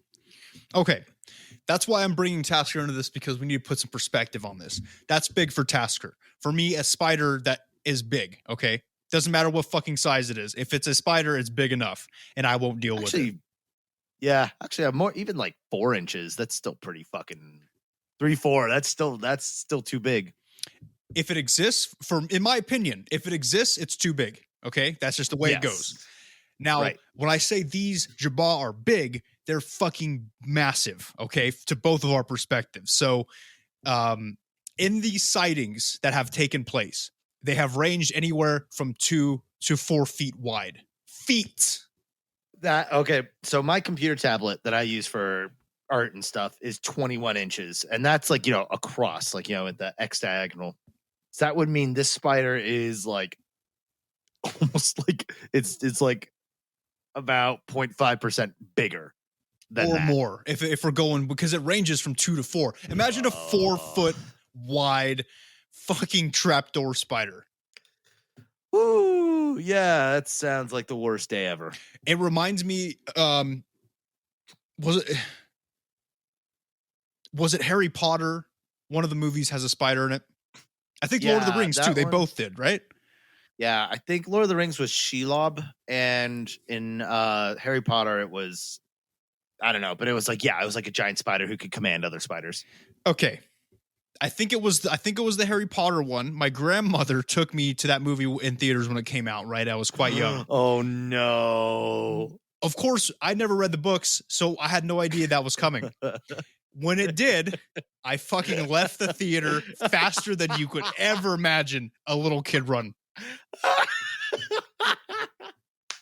Oh no, I'm picturing just like little teeny Nick before he became the muscle bound powerhouse you are today. Just fucking your face just going pale, and it was one of the worst experiences of my life. Almost tripping on the way out. Oh, shoving my grandma out of the way trying to get out of the theater. Yeah, it was fucking terrible. And you didn't even give it a chance either. Not even trying to close. You just left, huh? I just zipped out. I dipped. As soon as I saw fucking a spider, I'm like, dude, why is it so goddamn big? It's unnecessary. Oh, what a great mistake. Oh, your poor grandma was like, what did I do? I'll never forgive her. So we're learning a lot about you today. I feel very vulnerable right now. Okay. You're really putting your heart on your sleeve for this episode. I had to, man. Because I had to let you guys know why I'm freaking out during this section of the episode. I can't get through this spider talk without, like fucking flinching and stuff. So, yeah, very respectable. Okay. Let's talk about the first sighting of this creature, which is quite odd or old. I read that wrong. It's quite old. Back in 1890, there was a British missionary named Arthur John Symes. He and his men were out in the Congo doing whatever it is missionaries do, probably trying to convert black people to Christianity like a bunch of assholes, right? Yeah, good old missionaries. Now, some of his men stumbled into giant webs and got themselves stuck. They were big enough and strong enough for the men to be stuck in them. And once that happened, 2 of these huge abominations called the Jabba came out of their trapdoors and attacked the group while Arthur was trying to get his men out of the webs. Now, Arthur got bit while trying to get them out of the webs, but he did manage to shoot one of the spiders with his pistol. It did not kill it, which is a fucking problem. Okay, that's a big fucking problem.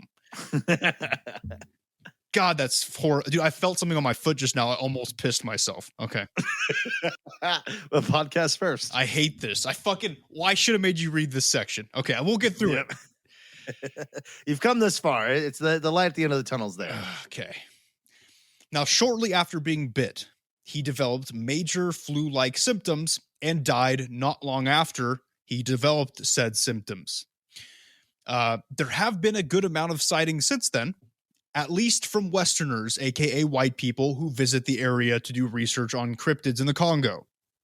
The natives are quite used to the Jabba, like they seem to be with most of the other cryptids, because they basically live in a literal hell in the Congo.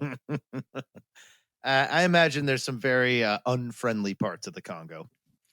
I mean, this whole episode is basically taking place there, and now we have to worry about fucking 4-foot wide spiders, man. I don't know how they live over there. It's fucking nuts. Yeah, and not just they're clever too. They got schemes. Ugh. Okay, all right, we can do this.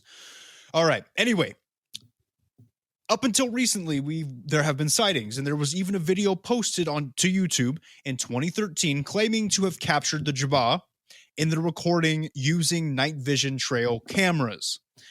I would love to give my opinion on the video, but I'll be goddamned if I ever watch it, and I'm not watching it. Yeah, maybe I'll have to pull it up later and see if anybody on our Discord will listen or watch it. But yeah, like maybe I'm not going to do it, but Tasker, maybe if you'd be so inclined later to look it up and post it to Cryptids, then you guys can tell us what your thoughts are. Like Tasker, you're not that afraid to look at videos or pictures, are you, of spiders? When it's spiders, no, I can watch them. Okay, so maybe later you can let us know what you think. So since I can't, yeah. Sounds good. Because I'm fucking autistic with spiders. I fucking can't do it. We all got one. All right, and that's it for we made it through. We made it through that section. All right, we're live. Nothing is crawling on my foot. Okay, we're good. Yep. And you haven't thrown up. That's a good step forward. Yeah.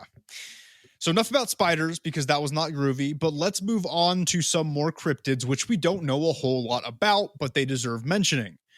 And like it's going to be kind of like a lightning round moving forward. Now, first up,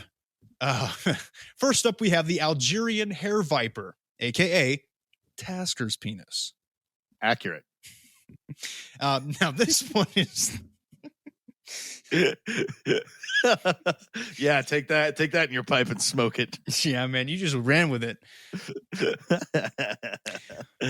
Now this one is fairly straightforward. Okay, it's a viper reaching lengths of just under 2 feet. So Tasker, if that's the case, you're still doing pretty well. Just under 2 feet is pretty long. Not bad at all. Pretty average. I could deal. However, they are hairy like a caterpillar. That's weird. It's like a hairy it's a hairy spider. That's a spider. I still in my fucking mind. A hairy snake. Yeah, basically. And that would suck. You'd be like, oh, look, it's a giant caterpillar. Oh, no, it's got fangs and it's coming. Yeah. And see, I think it's the hair that bugs me too, because that kind of freaks, because like I said, I like snakes, but when I think of this guy, it kind of creeps me out. Yeah, and it's interesting though too, because you dig werewolves, but when it's on anything non-humanoid, it seems to be more disturbing. Yeah, it's a problem for me. I think I don't know, there's some deep-seated hate towards hairy things that shouldn't be hairy. And that's something I think you could figure out with therapy. So good luck. And I should point out that this creature has only been sighted once, and it was in 1852 in Duraria, Algeria. Man. So who knows? Maybe it was a snake that was covered in some sticky sap and rolled around in hair. I don't know. Maybe 1852. That was a long time ago. It's hard to speculate. Yep, hard to say, but I'll say I'll be happy to never see it. Fair. Me too. Cool. Next is the Mulilo slug. Okay, so it's basically a slug. Okay. That sounds like the name of your wiener. The Mulilo slug, yeah, because it moves slow, but it's nice and big. It's girthy. And it leaves us a trail of slime behind as I walk. like a lady midget. That's a fucking. I somehow feel like you've made that joke before, and I had the same response of that's fucking disgusting. I have made that joke before. It's one of my favorites. Oh God. Called a snail trail. Gross. Yeah. But the problem with let's think about this for a second. I don't think that vaginas are always leaving a trail, like if they were midgets, right? Because then they'd have to be wet all the time. Like right. if you were to leave us, if you were a short person, like a little person and a lady, you would have to be wetter than a retard's chin to leave a snail trail. You know what I mean? Awful comparison as usual, but you would have to be permanently like not even just turned on. Like I'm talking like when you beat egg whites, you know. Okay, I thought you were gonna say something else. I was like, what do you beat constantly and get hard? That's just what do you you know what I mean? Jackie Gleason again, beating your wife or something and just getting off on that. What's going on? When you beat egg whites, they become fluffy and frothy. Right. Yes. Yeah, it's disgusting. Oh, Lord. That's disgusting. We're learning a lot about each other today. Yes. But yeah, I think if you were that like snail trail, that would be a problem, and you'd probably get dehydrated from it. I mean, yeah, because that's all that mucus. That's all that is down there, and you know, it's just mucus down there. Is it though? I don't think it's mucus. Yeah. In ladies, yeah, is that mucus? It's mucus, man. Here, Google it real quick. Google it. Okay. Tell us what they say it exactly is. But I've been told it's mucus. Well, it's not called mucus. It's called transudate. So we'll say kind of. Let's just say I'm sure it doesn't taste much different. All right. Yeah. Oh, I know it doesn't. Yo, high five. Yeah, I'm sure. This episode has gotten out of hand. Ladies, we apologize if we don't mean to offend anybody by we just don't know. Right? We don't know these things. So, you know. This is a chaotic episode, to say the least. Hey, regardless, you said it had protein in it, right? So there's no problem with that. Good for you. You know what I mean? Yeah. It's not mucus, it's not discharge. It's kind something of in between. It's deal. Something in there that's salty. Its own deal, yeah. But kind of smells like the Fisherman's Wharf in San Francisco. Varies from woman to woman. Yes. As I'm sure Semen does. Do you ever feel not so fresh down there? I think that was a Vagisil commercial. Oh my God. Yeah. Jesus Christ. Anyways, all right, on to slugs. Anything else about slugs? No, we haven't even gotten into it yet. Okay, what do we got? Okay, so it is the Mulilo slug is a slug, of course, but the problem with this slug is that it has been reported as being up to 6 feet long and 1 foot wide. Now, Tasker, take a quick guess. Where do you think this slug resides in Africa? Congo. The Congo. Where else would it be? just a breeding ground for these things, huh? Anyway, yeah, dude, it's there's something happening in the Congo. Maybe there's literally like some kind of chemical in the water or something that is undiscovered that is turning things into awesome giant creatures that we need to discover so I can drink some of it. Right. But also, isn't there like a shit ton of like genocide that happens in the Congo? Maybe all that bad energy is just finally given life. I have no idea. I don't know where the genocides in Africa are taking place. I assume all over. All right. I mean, I'm not to be rude, but I mean, there's a lot of problems over there. There are, but like I said, that's we'll save it for our geopolitical studies when we inevitably go back to school to fix our lives up. Yeah, all I can say is, hey, stop giving kids AK-47s. All right. It's a bad idea. Anyway, the Molilo slug is said to be fairly docile and an herbivore, but it does have poisonous breath, so that must be avoided if you come into contact with one. See, this kind of just sounds like a Dark Souls monster. Maybe Dark Souls ripped it off, man. Or inspired. I don't know.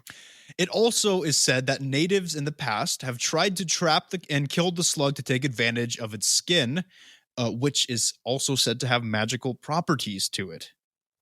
Interesting. Yeah, this just sounds like Dark Souls. I think there actually is a creature that's like they like secrete this like poison thing and it like fucks up all your armor. But yeah, I'm just just speaking. Now we move on to the Mamba Mutu. Mamba Mutu, huh? Yeah, and this one is actually kind of badass. So it is called the Mamba Mutu. I don't know what it means, but I fucking love these names, man. I feel like they roll off my tongue real nice. They're very rhythmic, which is very fun. A lot of nice vowels in the right places, you know? Yeah. Anyway, the Mamba Mutu is a vampiric creature, but when you picture a vampire, you think of a horrific blood-sucking human or demon. At least most of us do. And for you twinks out there, including myself now that I've outed myself earlier, you might picture characters from Twilight. Yeah, okay. So kind of just they look like just fit people. Well, I mean, that's what I'm saying most people would think of when I say vampire, right? You think of those types of things. A strapping, fit young man. Man, Bella was fucking just the luckiest lass in the land, dude. She had her pick of everybody, dude. That she did, and that's why it was a fan fiction that got popular. I'm going to reread that series later. Uh-huh. But I will never watch the movies. That's where I draw the line, all right? Well, good on you. However, so when you think of vampires, you think of like Edward Cullen. But the Mamba Mutu is an insect-like mermaid. And by insect-like, I mean that some people describe it as being like half lobster, half human type of mermaid situation here, where it's kind of like a God, I forgot what the family of those types of sea creatures are called, but you know, where they kind of look like the bugs of the sea, right? Like shrimp and shit. Crustaceans? Yeah, like maybe like a crustacean, like crustaceans, like where they kind of look like bugs, but they're not, like they live underwater. Shellfish. Yeah. Like it's like half that, half man type mermaid, which is very interesting because we've never seen that in mermaids before, at least on this podcast. Mm-hmm. True. Now, this creature is said to have massive razor-sharp teeth, which it uses to drain its victims' blood and sometimes even eat their brains. Okay, so we're finally getting a little bit more metal, a little bit less like just nature being nature, and this one's just like, nah, we're out for blood. Yeah, man, they're all about eating up that brain fluid. Yum. The Mamba Mutu resides in Lake Tanganyika.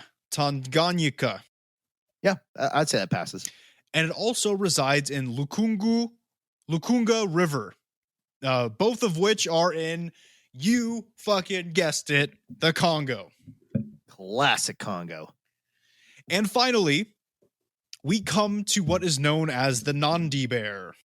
The Nandi bear is a terrifying creature seen in parts of Kenya and Uganda. Now, generally, this creature resembles a giant bear that has a mane like a lion around its neck and much larger than a regular bear as well. However, there is some contention amongst the cryptozoology community when it comes to what exactly a Nandi bear refers to. Some reports say that the Nandi bear is what I described previously, a strange and large bear, which, by the way, are there bears in Africa? I feel like there's not. I feel like from immediate opinion, I would say no, but like, I don't know, because like in America and like, you know, we have a lot of bears here, but like, I don't know if that's really the right environment for them. I'm not sure. Same. So that's kind of an iffy thing right there. But some reports suggest that the Nandi bear is not a bear at all. Some say that it is actually a massive hyena-like creature able to stand on its hind legs with flaring red eyes. And some other of these reports suggest that it is actually kind of like a baboon, Bigfoot-esque like creature, like a baboon man creature. All terrifying. All of it is not good news. That's the point, right? Yes. Now, although cryptozoologists disagree about what this creature is, the truth is that there is something out there which resembles one of these animals that people are seeing. Now, perhaps the reason that people seem to be seeing different things for the Nandi bear is because it is a mixture of these creatures. So that's kind of the crypto part of it, is the fact that it's not actively, like it was with the other ones, it's not actively like causing a ruckus or anything like that, but it's just a weird chimera-like thing that just walks around and prowls, mostly minding its own business, but still terrifying and unexplainable. Right. Yes, exactly. Just like most of the things that we've covered in Africa, it seems to be like there's something in the water over there that is really fucking with nature, or there's just things we haven't discovered yet. And that leads me to my final point of this episode before we can start yelling at each other about the legitimacy of the things I've said today. Sure.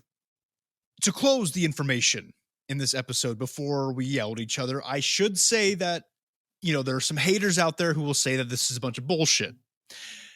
Just remember that mountain gorillas were considered cryptids and called ape men until 1902, when they were substantiated as actual creatures. Now, we never know what is lurking in the thick, dangerous jungles of Africa.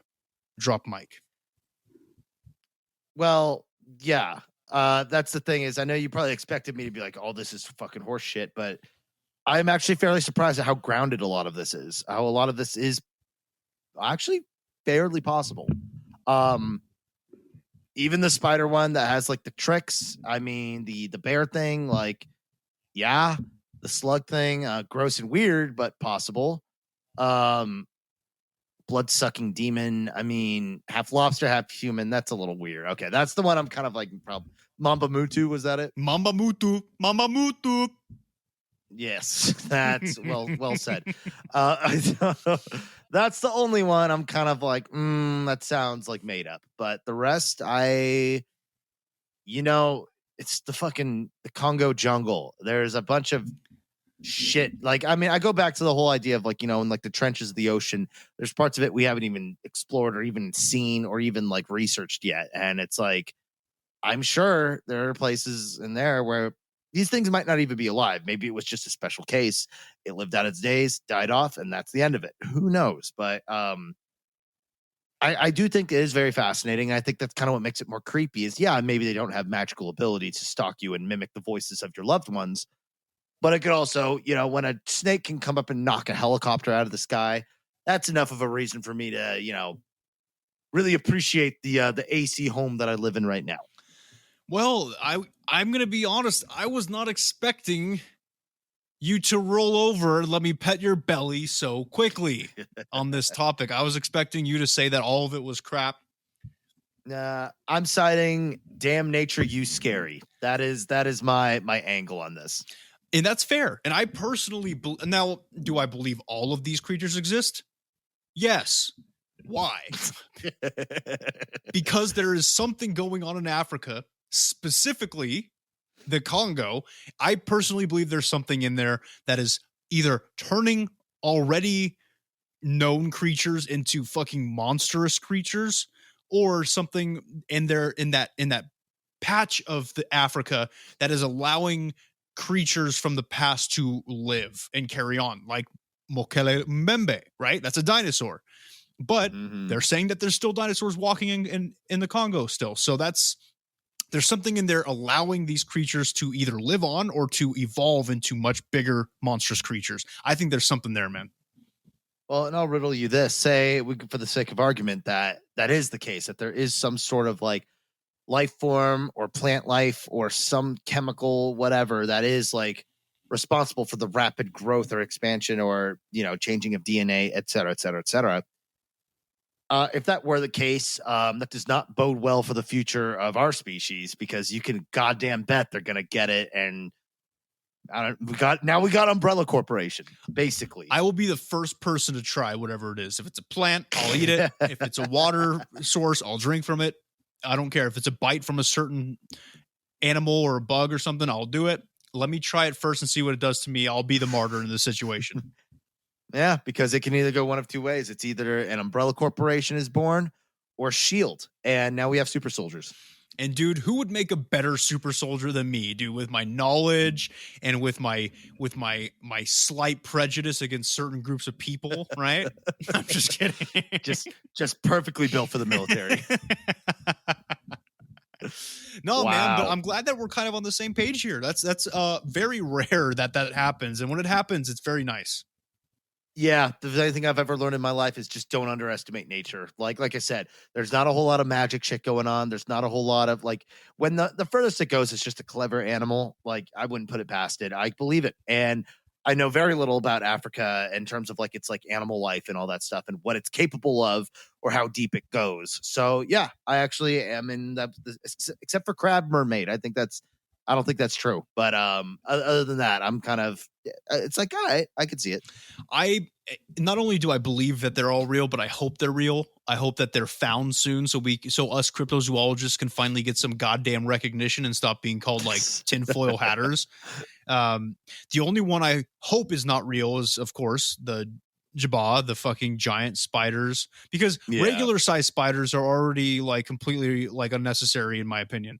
Why would we have giant ones? That's all. I'm just saying. But other than that, I think they're all good to go, and I hope that there are still dinosaurs alive. Yeah.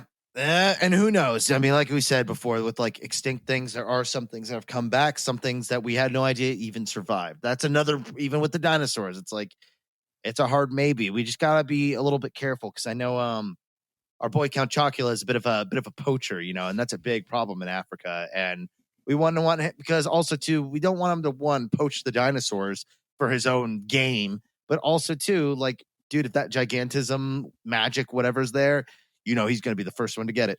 And that's something we cannot afford to have happen. We have to be there to stop him before he finds out the secret, because if he takes it, we will literally be fighting a more monstrous version of Count Chocula, and we will have no hope as a humanity. It's just gone, and he could, whatever subordinates he's gathering, because he is. I mean, he's already got his hands into literally every single pocket of every government official that felt his wonderful breakfast of temptation.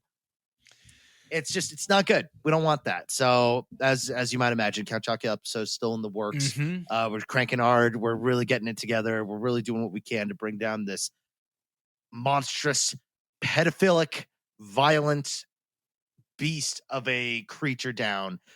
But until then, listening to our show is great support for us for both bringing down the menace himself, but also just to keep the show going in general. We did, in fact, just recently surpass 10,000 listens. Yeah, and that's a lot for us, guys. And we've been seeing a nice growth, and we appreciate the listens. We appreciate that you guys like us and the things we talk about and the way we talk about it. And hope that this episode was not too offensive for some of you out there, but you know what you signed up for, you silly gooses. Yeah, and there might even be some hate listeners out there. Where it's like you might not even like it, but hey, the listens are still appreciated. You do what helps you get your frustrations out and enjoy your day. Yeah, and I applaud you for doing so.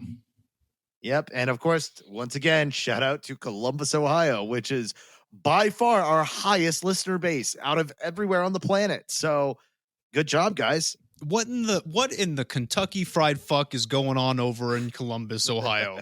I beg you, I beg all of you, please, somebody from there, join the Discord and let us know why are we blowing up in Columbus? Is it because we kind of remind you, like, what is it? What's going on over there? I just think it's hilarious that statistically speaking, we're more likely to be recognized by our voices in Ohio than we are in our own hometowns. Yeah, the fuck's. I mean, I love it, but it's weird.